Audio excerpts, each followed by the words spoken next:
Welcome back to the Desert Well, where we gather every week around the well that is Jesus to drink deeply from his good news, but to be a part of the conversation. You know, I'm sitting here and I just realized I missed the blue memo. So you've got blue on, you've got blue on, and I've got red on. But nevertheless... But we're all wearing plaid at least. That's right. We call this the Plaid Club. Yeah! So we're excited, at least I am personally. This is a special one for me because of this guy right here. You'll hear more about who he is, but you can probably guess that we're somewhat related. Although, you know, they say that it's not your father, it's your grandfather. I don't believe it.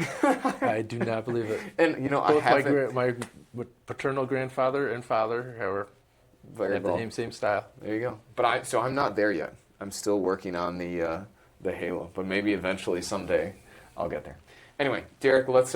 What was your favorite part? Why should people listen to today's episode? I mean, we tied it into last week's episode too, where we talked about the pastor needs a crew, and how the many people, the many members make up the body, and how the body is out there doing the work. And so you get to hear a little bit how God has used Chris in those ways too, and how maybe you can get involved in your own way, shape, or form that God can use your gifts and talents too. Cool.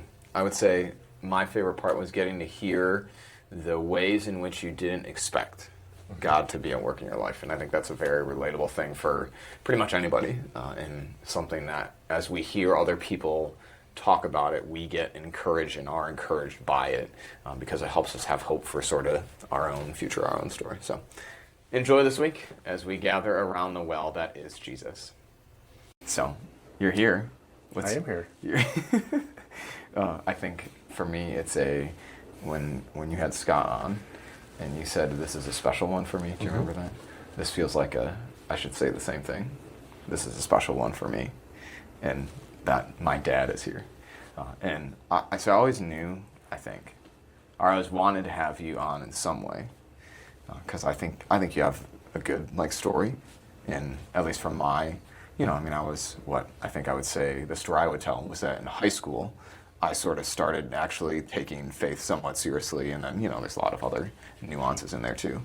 But it feels like that there was also a different level of faith in our house too, that kind of progressed, we as a family takes faith more seriously now than we did. Oh yeah, for sure. When I was in high school, elementary school too. And so there's a lot to be, I think, mined is the word there. Okay. And so I always wanted to have you on. I just didn't quite know when. And so you're here in town. And so we decided we should do it. No, this is good. And this is your first ever... This is. My first ever podcast. My first ever podcast, that's correct. There you go. I barely even take time to listen to some of yours, but I'm not like your mother. Your mother listens to them all. That's right. Very faithfully. Number one fan. I can always count on, if I ever want to know who's listening, I can always count on at least probably however long the podcast is. 50 of those listening minutes come from my mom. So, but I did have a premonition I'll call it a premonition in the last week that, maybe I'll be on the podcast. There you go. Yeah, it happened. Yeah. And then you brought it up. I'm like, oh, okay, yep, that matched that. Okay, let's just roll with it. Very good. So it was Derek's idea, which is good. Yeah. It's a good idea. Blame him. That's right. We'll blame him for a lot of things. For the good thing. That's add it to the list. About to take place. Sure. So I think the sort of reason, hope for our conversation would be your sort of role, your story. So people will have just heard last week, which I guess isn't out yet, so you don't even know what it's about. But we read an article from 1517 about sort of a second part to a different article we didn't read, but talked about how a pastor needs a crew. And so the article's real force was the pastor can't be the only one doing the work, doing the building, doing the whole things. Fair summary? Yeah, it goes beyond what the Sunday stuff, the preaching, that it's sending people out to do the mission. Right, doing as Ephesians says, the work of ministry, right, equipping the saints.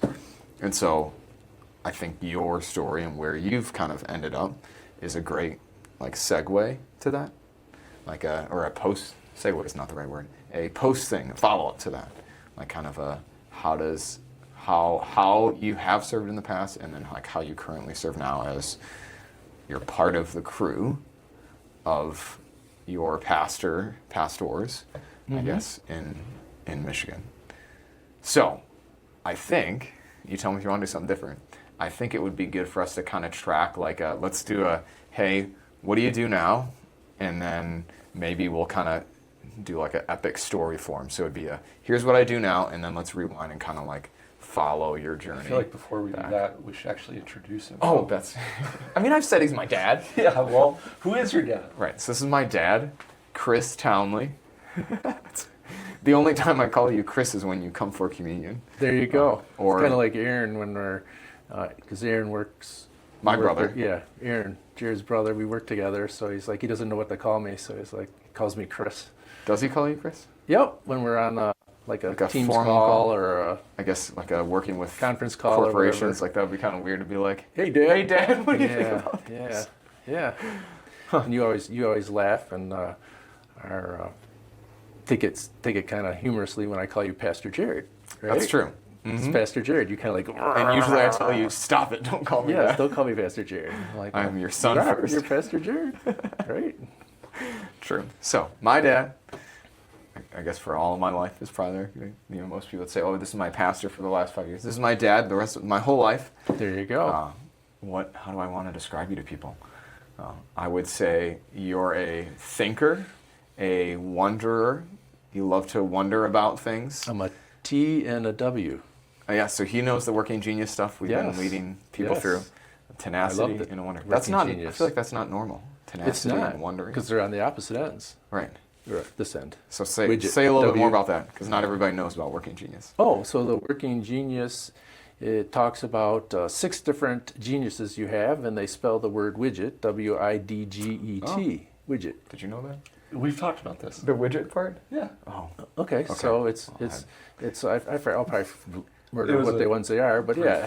And so each letter represents one genius that you have, and it's not necessarily that you're an expert, but it's something that you gain energy from doing. If you're working in your genius, that's where you get the most energized from. If you're working out of your genius, you can still do it well, do it proficiently, but you can't necessarily do it forever, and it's very draining and exhausting. Sucks life. Yes. Takes life. So I don't remember where we got involved with the working genius thing, but I've used it at work. We've used it at home, and I am W, which is wonder, high wonder. I'm wondering about things all the time, wondering how it works, what it does, why why it's this way or why it's that way. And then I'm tenacity, and I refer to it as task orientated, not tenacity, but task. Right. And some of those work really well with my background as a civil engineer, my training as a civil engineer. It's like, what's the problem? Okay, that's the wonder. What's the problem? What's the issue? What do we need to fix? Sure. So you're wondering, well, first you're identifying the problem, then you're looking for the solution. So it's all kind of wondering what the problem is, how to fix it, how to solve it, and whether it'll work, and all of that kind of thing. And then the task, or tenacity, is then getting it done, working through the process of getting that done. Mm-hmm. So I'm also a wonderer. Okay. That's why we work well together. And discernment. Oh, okay. Yeah. So I guess if you look at it that way, you're over here, I'm over here. Mm-hmm. So yeah, it's really neat that at work, we had one example of a person that was a galvanizer. And when you're an engineering company and you have a galvanizer on the team, how do you put that galvanizer into action? How does that galvanizer get things done? Because in my mind, a galvanizer is just a person that wants to talk about it. They just want to, like, okay, let's get the people together, let's talk about it. I want everybody on the same page, and that kind of. It's like your rah-rah person too. Like, let's go. A little bit. Yeah. So when we found that out, I just kind of like stopped worrying about giving the person tasks or whether he even completed the tasks, because it's kind of like. It was like, I'm just banging my head against the wall. I'm like, now I understand why he didn't do that. And to the very last day that he worked with me, there was things, that he could have done, should have done, but he didn't because he was too busy bringing people together. Galvanizing. I'm not saying that galvanizers are bad. Don't hold me that galvanizing is bad. It's just not in my wheelhouse. Right. And I saw him use it to his strength and his ability, and he was able to do things out in the field with different people, contractors, that I wouldn't be able to do. So Sure. he definitely had different strengths, and yeah. Well, that kind of leads into the like many parts, one body that was part of the article too. Right. That we all need different gifts, right? But the same body, the whole, not the arm, the leg, all that sort of stuff. So, go ahead. Yeah, so if you want me to start where I am, Tell us what you currently do. So I'm currently I'm a self-employed civil engineer. I work for municipalities. We do anything from water and wastewater treatment to sidewalks and water towers, water mains, sewers, pump stations, all of that kind of thing for cities, towns, villages, and that kind of thing. So that's what my career has been. I've been self-employed since 2003, so coming up, it's been 23 years. Prior to that, I spent 15 years at one other company and was actually part owner of that company before I started Townley Engineering. And I've been very blessed in that business. I've been able to organize it and run it the way that I've wanted to. From the very beginning, my tagline has been, through faith, all things are possible. So that shows up on all our letterhead, all our business cards, on our website, all of those media type things. And even, the T in Townley is actually is somewhat in the shape of a cross. And so when I designed that, I was like, okay, in some ways, this business is my cross to bear. It's my business, it's my, it's my employment, it's my vocation, and I've always tried to live that life of faith in and through my business, that kind of thing. So that's the more secular side of my life, so to speak. And then the other thing that I do, and I kind of jokingly call it my hobby, but people might, be offended by that. But I'm also one of the other things, amongst being a father and grandfather and a son and that kind of thing. I'm a deacon at our congregation over at St. John's Lutheran in Midland, Michigan, and I've been a deacon there since 2017. Okay. So it's been quite a while. Almost 10 years. Yeah, but being self-employed takes a lot of time. So I don't do too many activities at St. John's as a deacon. When I first started, prior to COVID, I was actually doing more. I was doing house visits. I was doing shut-in visits, and then on top of that, preaching occasionally, and a little bit of Bible study. But mainly, those were the two things that I was focusing on. So we were Pastor Parsons and I were sharing all of the shut-in calls, and that was really neat. And then I had an opportunity for my home church of Harbor Beach, Michigan, which is about an hour and 45 minutes away, where both my wife Cindy, her parents attended, and my parents still attend and are active members. They had an opportunity where their pastor was ill, and so they asked me to do some hospital visits in our area. So they're more rural, so the hospitals were closer to where I was. So I was super blessed to be able to do some hospital visits with people from the home congregation, my home congregation. Some of the people I knew as kids. Say, did you know them? Yeah, some of the people I knew when I was a member there as a youth. And then one of the gals was a Sunday school student of mine. So when I was in high school, Really? I actually taught Sunday school for a couple of years for 4th and 5th grade, which I look back at now and I'm like, wow, that was pretty amazing. And I'm like, why did you even do that? I'm not even sure. And then she was in a pretty serious car accident and came to the hospital, and I started visiting her. And since I would only get these people so sporadically, I tried to visit them like almost every day. And so I just kept going to her and visiting with her family, and she almost died like a couple times. Wow. And but she was very blessed by it and very thankful for the visits, and it was just that's so. My most exciting stories have been has been hospital visits, to be honest.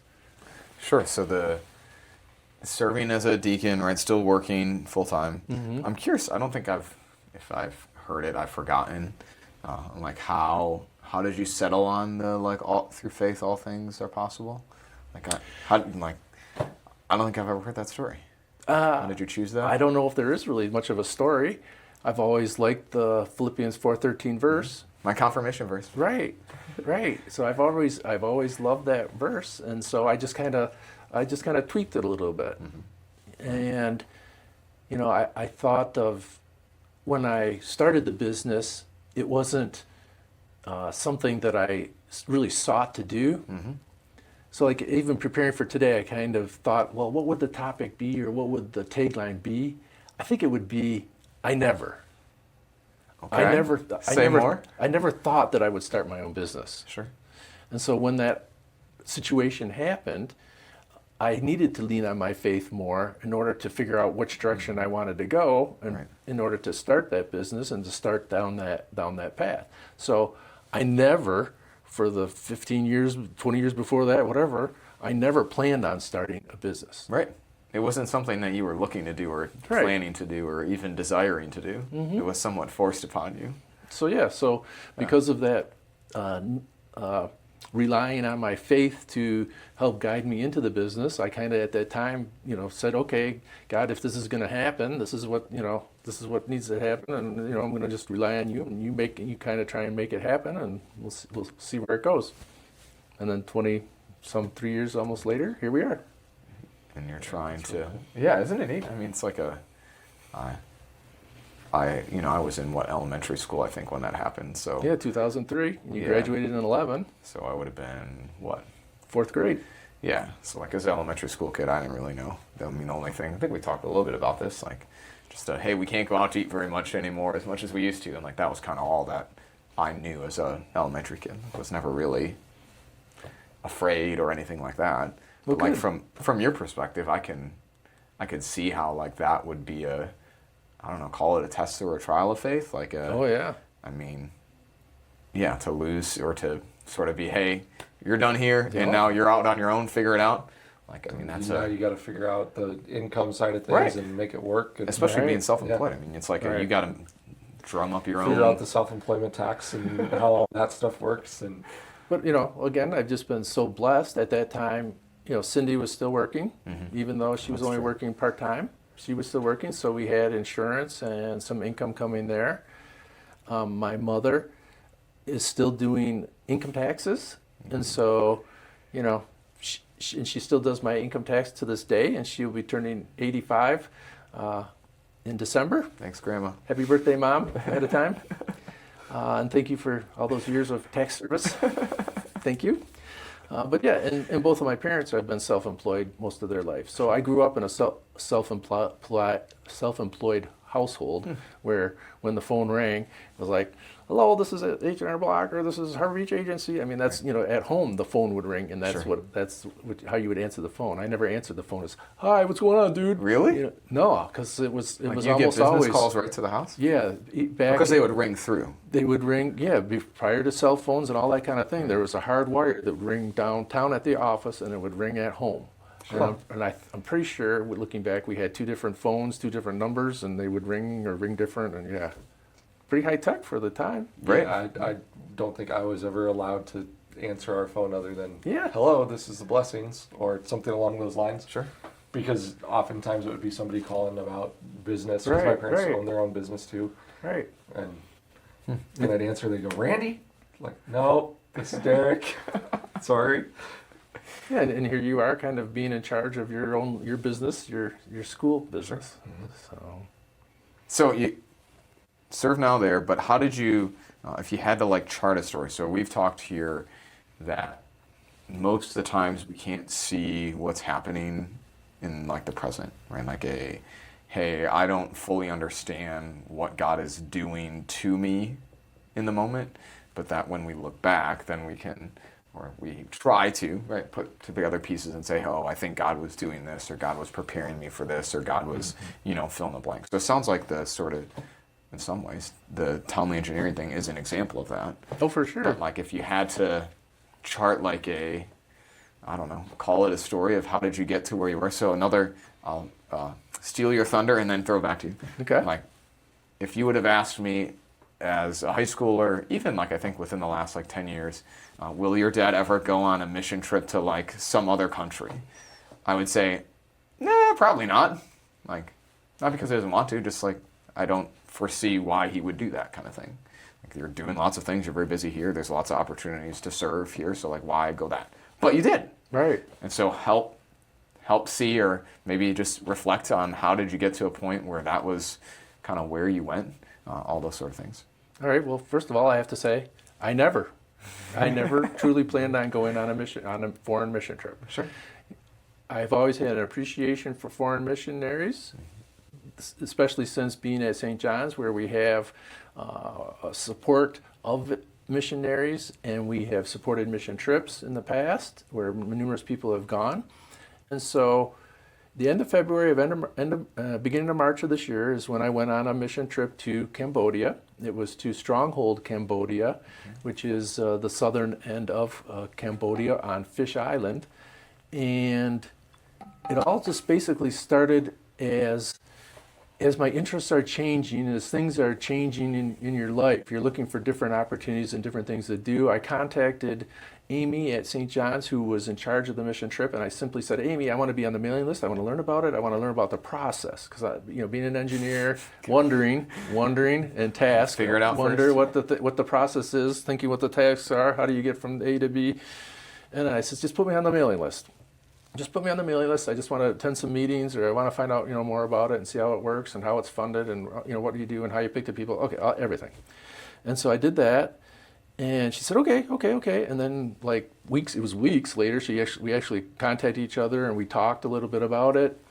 And this was still in the summertime, so there wasn't, we have a Saturday morning Bible study, which I usually go to, and it wasn't Bible study week. So I says, hey, and since I'm doing so little as a deacon, honestly, I really do very little as a true deacon at St. John's.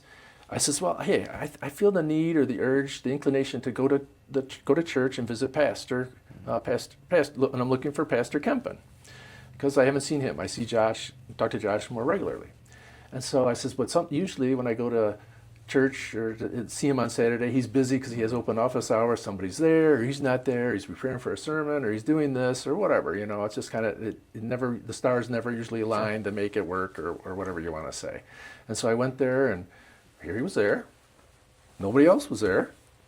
I walked in and I says, hello, good morning, how you doing? I'm just here to stop by, see how things are going, see if I can pray for you, see if there's anything I can do for you, that kind of thing. And just to have a chat. He looks me in the eye and he goes, oh, so you're here to talk about Cambodia? And I says, sure. And so after, we spent like an hour and a half, and he spent like an hour and a half getting me all pumped up. And I went home and told Cindy I'm going to Cambodia. Really? Yep. It was that easy? Yeah, pretty much. Pretty much. So what? So then obviously then we had a nice conversation, and things like, well, do I have to go? She says, and I'm like, well, you can if you want. Do you want to? I kind of knew she didn't really want to, but and so yeah, it's just and can I go? I'm like asking, you're asking permission after you. I've already said yes, but can I go, please? Yes, kind of, sort of. So I said yes to go That's halfway right. around the world. Yeah, I've already signed the paper. no, it wasn't that far, but she knew I had been inquiring and that kind of thing. So it wasn't a surprise. How do you move from I'm curious to I'm going home telling mom I want to go on this thing? What happened in that conversation? What did he tell you that I think I hear it flipped the switch for me? Yeah, for sure. So some of the things he said were, he assured me that it would be a great experience. He assured me that I would be well taken care of, that it's friendly. People, Pastor Jesse and Naomi, who run it over there, are just wonderful people. I had met them earlier in was it the fall or the summer before? Naomi had made her first trip over to the U.S., so I've kind of just shook their hands and seen them and that kind of thing. The people some of the missionaries that have been more permanent over there, they've come to St. John's repeatedly to do BBS and that sort of thing. Tim and Diane, and yeah, so I was, so I have these pictures. I follow them on Facebook, so I knew kind of, what I was getting into, sure, that kind of thing. But he made it, and then the other thing he kind of said was, these are some of the things I want you to do. I don't want you to focus on necessarily on, don't worry about painting walls. Don't worry about this. Worry about spiritual issues. Worry about faith-based issues. And he said that we would have the opportunity potentially to do some training. And so we did. I ended up leading a pastor conference for a group of people, which was only like an hour and a half. And so like you're there, this whole trip, and you're like, okay, the highlight of my event was the day, was a week, was this hour and a half thing, but it was. And so all those things were all just positive things that didn't scare me or freak me out or cause me to say no. They were things that I was interested in, but I never planned on ever leading any kind of little pastor conference. Like you weren't seeking it out. Like, no. I need to go to Cambodia to tell these people what I know because I am so smart. Yeah, exactly. Exactly. And a pastor, one of the things he also did was he said that he would fully support me and that he would give me as much time as I could take of his. As much time as I could take. So as much time as I needed or take from him or use him for, he said he would give that to me. Cool. And so I saw that as an opportunity to, work and learn from, an experienced person who's done training, who's done gone on mission trips. Because he's gone to Cambodia before. Oh yeah, right? yeah, three other times. Okay, so he's been there. Yeah. So yeah, there was just at that time there was just no reason, that I not to say yes and to pursue it and to keep moving forward. And so then the next thing I know, I'm on the list and I'm attending the meetings and. You're in the process in the system, right? We're in the process. We're in the system. They're saying, okay, well, you're going to need to pay this much and that much and this and that, and you need to get these shots. I'm like, oh, I don't have any of those shots. I better get going. So I started lining up my shots. I've had more shots in the last. Sure. Anyway, so you take care of all those things, and they just happen, and it happens, and it's truly God's hand is truly over it and making it happen. And you just can't deny that in that trip and in that moment, and then taking that leap of faith to take some action that you never planned on, and to just trust in him to make it happen was amazing. And the team, I've said this to the team, but the team was almost like a mishmash of people. It wasn't like, it was kind of almost like the apostles. It's like they were disciples, right? Ordinary men. We talked about that on one of our episodes. And I said this when we did a closing service at the church when we came back. I says, because we had three, I just call them college age girls. Two of them were actually in college. One of them was just out of college for a little bit. And I said, I told them and the group, I says, I don't know why you went. I don't know why. Why do we need? What's the purpose of having college people? Because they were at school, they weren't attending the meetings, they weren't this. And I'm like, what's this? Why are they doing this? And then when we got over there, and then there's all these students, and they're all, from 6, 8, 9-year-olds up to junior high, and some high school students, and then after worship service, the Cambodian students are playing their instruments and playing music and stuff. And then these high school students, or these college students, I should say, start dancing with them and having a good time. And next thing I know, they're playing cards and teaching them all kinds of card games. I don't know. I'm like, oh, that's why they're here. Sure. I'm not going to go out there and do Cotton Eye Joe with these kids. That's not, and I'm not sitting here playing cards with these people. So, yeah. But, God was all over it, and the trip went super smooth, and the team gelled really well, and everything went very good. Shout out to Josh, who was on the trip, who lives a life of saying that God is faithful. God will be faithful. If God is blessing this trip, if God has told us to be on this trip, he will be faithful, and he will take care of it and make it happen to whatever needs to happen. So, Yeah, did that answer the question? Absolutely. So I have a question for you. Okay. So it sounds like you've been being led, pulled, guided, use whatever word you want to there, to do ministry more in like a formal setting type way, whether it's missionary work, your deacon work. What led you to participate in ministry in that way to begin with? So that's okay. So we're stepping back. Yep. Right? Backing We're more. we're backing up. So I'm going to take two steps back, and I don't even remember the year was about 2010 or 2011. Okay. I was at a Bible study at our previous congregation, and Pastor Bob there was running it, and he asked for somebody to pray at the end of the Bible study. I volunteered to pray, and after that, he said, "Have you ever heard of Via de Christo?" And I'm like, "No." "Well, you need to go on a Via de Christo weekend." I'm like, "Okay." And then I thought, "Oh yeah, I remember this other guy." After I thought about it a little, "Oh yeah, I do remember hearing Via de Christo." This other guy named Tim, he had told me about Via de Christo and what a great experience he had. And so I says, "Okay." And then he looked around the crowd. "Is there anybody here that can sponsor him to go? Because you need the sponsor, yada, that." And then Carl was there. Carl said, "Yup." And so within a couple months, I was on a Via de Christo weekend. Well, the Via de Christo weekend is a Thursday, Friday, Saturday, and Sunday. I think that's right. Yeah, anyways. And so they go through a series of talks about grace, forgiveness, piety, all of those kind of things. And it broke me. It really broke me and showed me where I was lacking in that kind of thing.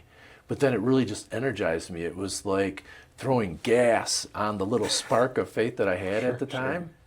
And I was like, okay, yeah, I need to learn more. I need to, I need to be able to speak about Jesus a little bit more fluently than I can. And at this point I was already doing, some Sunday school activities, being the co-chair of the co-superintendent kind of thing. But I says, I really need to do this. And so, I went to after the weekend, I just, you come back and you're on the mountain, and then after a while you're down in the valley, and I'm like, yeah, I gotta get some education. I gotta do something, here. And then I noticed, I don't remember if it was in an email or a bulletin insert or something, there was a meeting in Frankenmuth, which was about half an hour-ish from our house, and they were it was a informational meeting about being a deacon. And where'd you see that? Like in a bulletin? It was, I think it was in a bulletin, or it might have been in like an email or in the church newsletter, like the district paper or something. God uses the things that no one looks at normally. Yeah, yeah. And I'm like, oh, well, that looks interesting, because they have all these courses, Old Testament, New Testament, Christian caregiving, homiletics, Greek. Greek and Hebrew, right? Greek, no, Hebrew, just Greek. That's yeah. right. And so I'm like, okay, well, that looks interesting. That looks like right up my alley. And even about the same time, I started to say, okay, talking to Cindy and figuring out how I'm going to do this, I kind of said to myself, well, I don't really want to be a deacon. I says, but I want to learn. So I think the first class I had was Office of the Ministry. Was one of the classes. And I had it with the Dean of Instruction.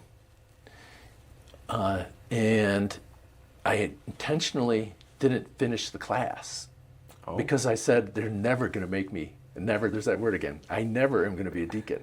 I'm never going to be a deacon. I'm not taking these classes. Because they were kind of like, well, this is what you do. This is the path to be a deacon. You're going to take these classes. I'm like, no, I'm just going to take these classes because I want to learn more.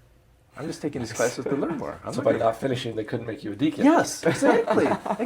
But you could go to the next class and continue to learn. Yes. Well, they didn't know that, really. I mean, it's adult learning. You pay your money, they teach you. It's like, okay. And so then so I just kept taking classes, and then after about 3 years of taking classes, because I would only take one at a time because I was still working, I would only wouldn't take any in the summertime because I was going to take classes during the summertime, and that kind of thing. I finally got to the point where I had like 3 or 4 classes left, and they were all offered in the spring, and I was really tired of taking classes. And I'm like, it's just, come on, am I going to finish this thing or am I just going to quit on it? I says, I want to finish it now.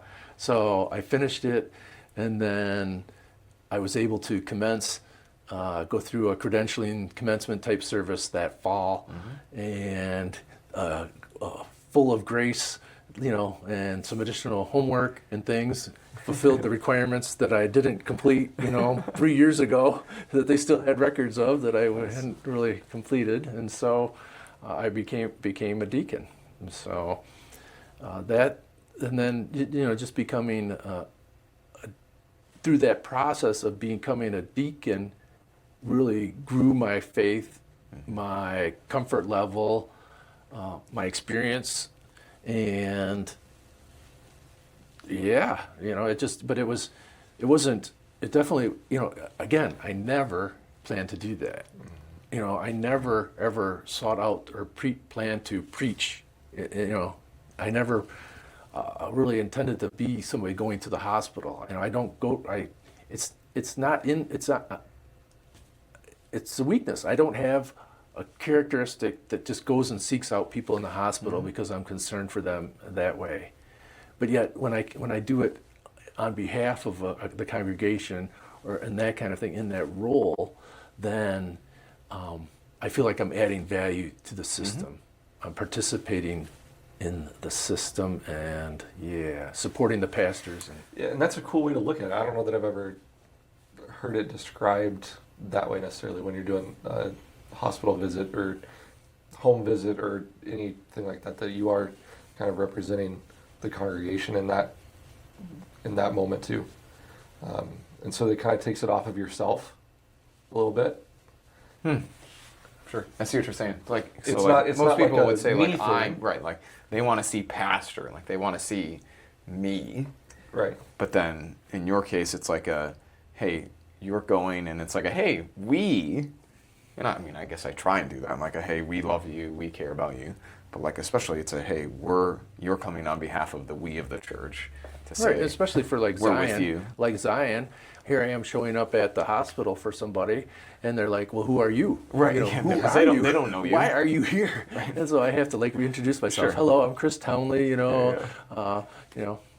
They, I got the call from the office from Pastor that you're in the hospital, and he asked me to come visit you, and so I'm here to visit you, and I would take them communion if for private communion if they wanted private communion, and pray, and 99% of the time, people are so just appreciative that you come and visit them. It is truly time. It's a mission of time. Ministry of presence. Ministry of presence. Right. Ministry of time. And it's not, I always remind myself, it's not what I say, but that I'm there. Yeah. Right? Because it's, in a lot of times, like, you're not going to, it doesn't matter what it is, if they're near death or dealing just with another trip, you're not going to, like, solve their problem. Right. No. Right? And they're not even looking for you to do that. But they, like today, I went and saw someone, I told them, I'm here to tell you about Jesus and that he still loves you. Right? Like, that's what you do, what we do. So I remember a time when, I'm talking about like formal training, before I went to the seminary, we went, you and I think we brought my friend Nate along with me too at that time. And we went to the seminary in St. Louis, and I don't know if it was like if I had explicitly, is that the right word? Explicitly? No, whatever the right E word is. Make one up. Yeah, You need to make one up today. I had intentionally, that's not a made-up word, intentionally like brought you along because I was thinking at that time I could see a path where he was gonna like leave engineering and become like a full-time pastor, and I still like wonder what that. Maybe the years are kind of running out on that, but like what that looks like, that if there is such a thing as a retirement gig, and there's a lot of hoops and synodical things that would have to kind of take place, but you say like hobby and things like that.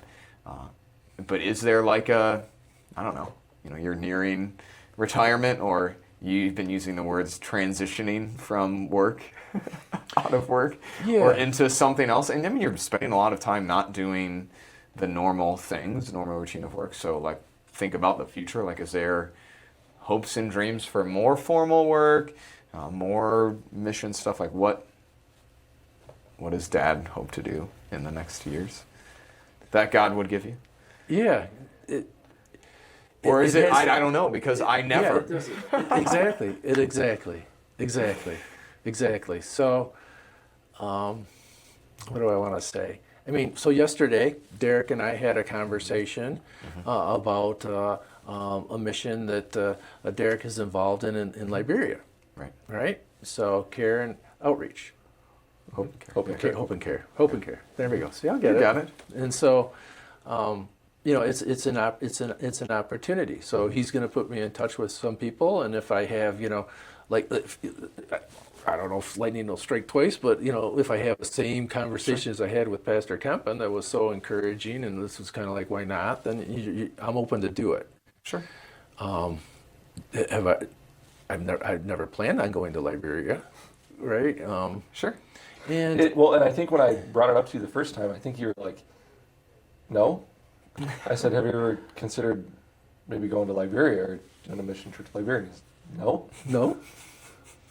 And then when you said that he was interested in talking to me, I was like, oh, okay. So maybe our little conversation. Yeah. Oh, yeah. No, that was it. That was the trigger. It was kind of like, oh, okay.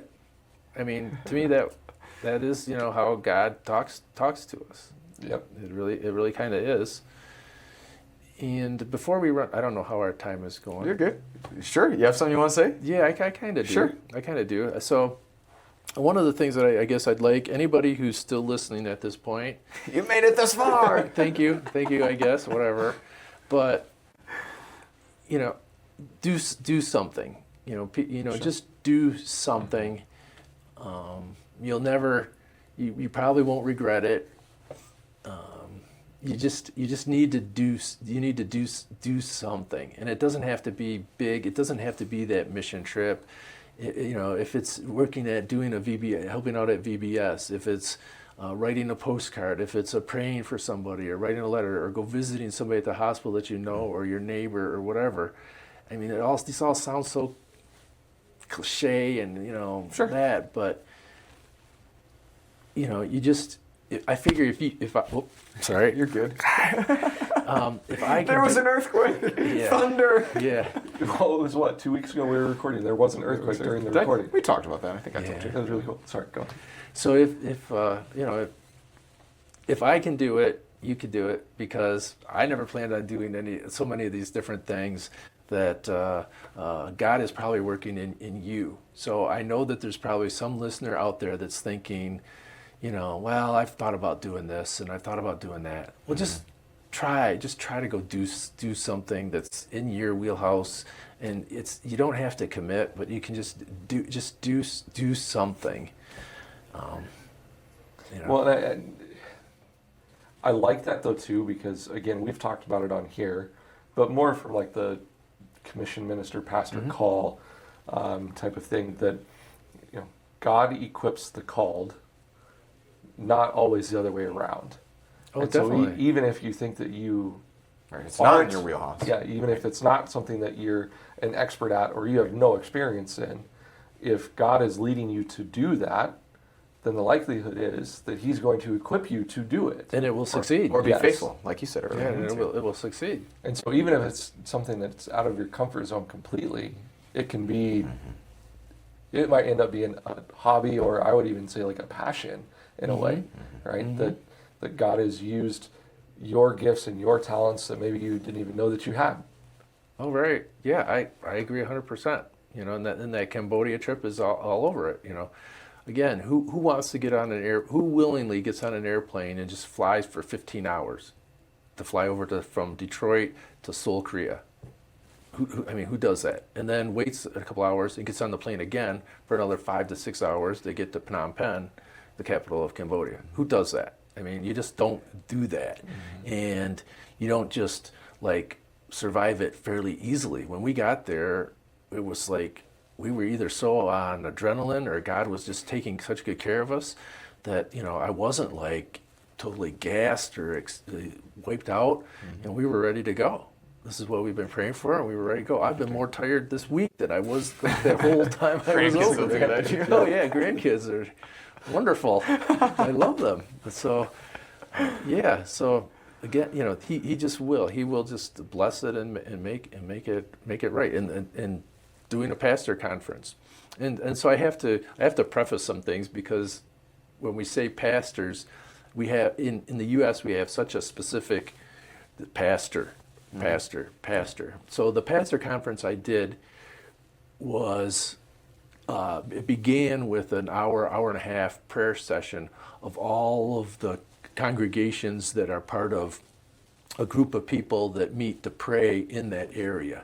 And so they come to Stronghold because Stronghold has a facility that they don't charge them for. They have bathrooms and water, and then a kitchen, and so they can feed them and take care of them, and shelter, and that kind, and place to park and all that, those kind of fundamental things. And so they came and they just prayed for an hour and a half and did their little meeting things, and then it rolled over into the pastor conference, which ended up being many lay ministers, which I would say of men and women.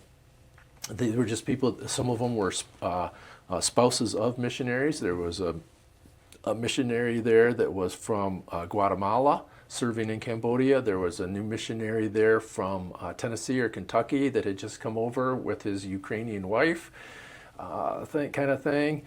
And yeah, so then there was a bunch of local people as well. So, but yeah, it wasn't pastors. It was pastors. It was the church.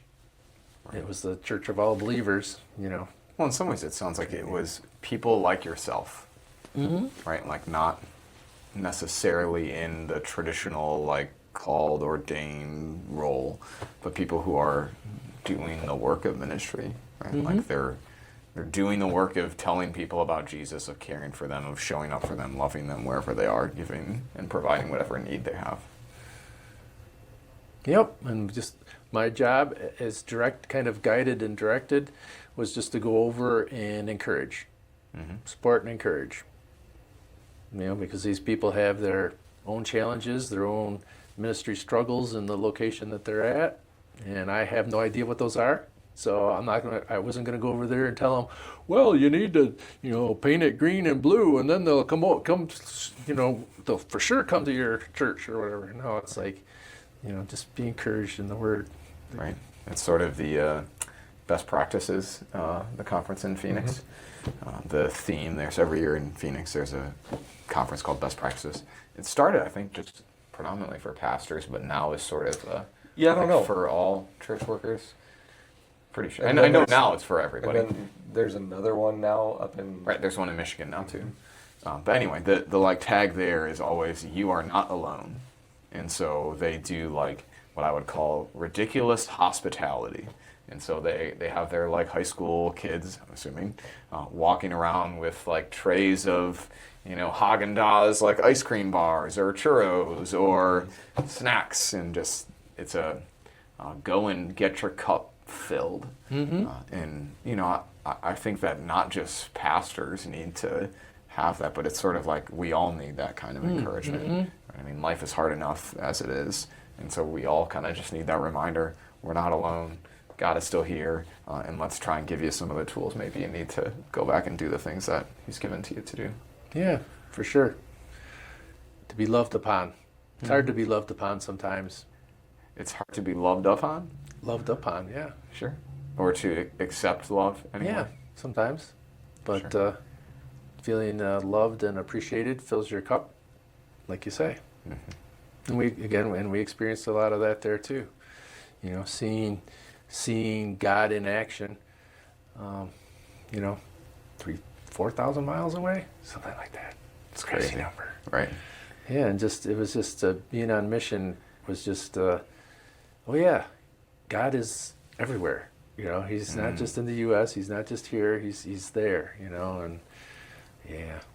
I think that's one of the things that I have appreciated just in my own international travels too, is I haven't done any mission trips or anything, but just appreciating creation in general and realizing that the world is a lot smaller than we think because we can get to places so quickly anymore. Oh, sure. But also, it's not small.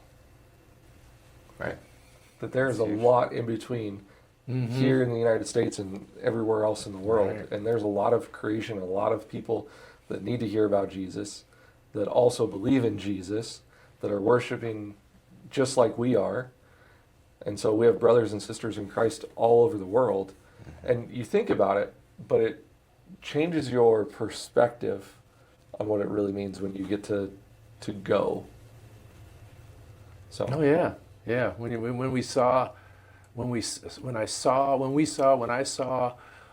like a high school student who was translating Khmer, the language of Cambodia, into English live, I'm like thinking, wow, that's just amazing, and it just blew us away. And seeing the youth at Stronghold running the service, basically doing all the readings, doing all the music, and they were all self-trained pretty much on music, and just hearing them, looking at them reading the scripture, and you're like, oh yeah, there's different languages, and these are the youth that are doing it, and it's just like they're the youth doing it here in this isolated area because of this mission, because of what God has done through Jesse and Naomi, and through all the people, the churches and congregations that have supported them. It's just, yeah, it was inspirational. It was very inspirational.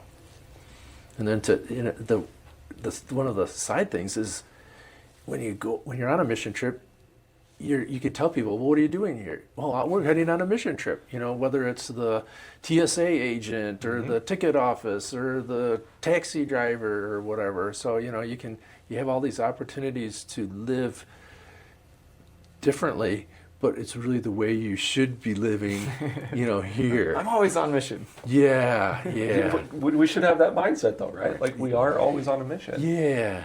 Right. And that's I guess that's my next, to me that's kind of the next challenge. I've tried to figure out how to be more missional in my personal life. And maybe that is just doing, yeah. So I also need to, for all the people listening, I need to take my own advice. Right? I need to be more active myself and be more missional in my life. So don't let me come off as having done it all and know it all. No, I'm like this. I'm like this. Well, I don't hear that either. Yeah. But it's good to say too. So I think I appreciate the I never. You didn't tell me you were going to say that, I like it though. It's really good. Yeah. I think it's applicable to a lot of people. I mean, I think about like my story. I think you could say the same thing. Right? Yep. Every time I've said never, God has said, haha. Right. Watch this. Right. And it's like it's somewhat of a scary thing, right? Because like it implies that you don't know the future, which usually when we talk about not knowing the future, that's like a kind of thing, right? People are really afraid of that. Me too. But at the same time, you look back and you say, well, I never thought this, but God, and there's His faithfulness and His grace and His love that are in and through those things that are really cool. So who knows what the next years will have for you? I'm excited to see. And I'm sure it will be nothing like any of us expect or think. Hope so. Look forward to it. Right? Sure. I mean, that's the hope of waking up every day, right? Yeah. That I might have my plans and desires for the day, but there was a member in St. Luke who said, I woke up every day and prayed, God, what do you have for me today? And I think she really meant it. I think there's some people who say that and it's kind of like a harsh cliche thing, but like it was her thing. Yeah, that's a good thing to say. Right. Cool. Thanks for being here. Thanks for having me. This was cool. It's a lot of fun. Good. Yeah. Good. Glad you enjoyed it. I did too.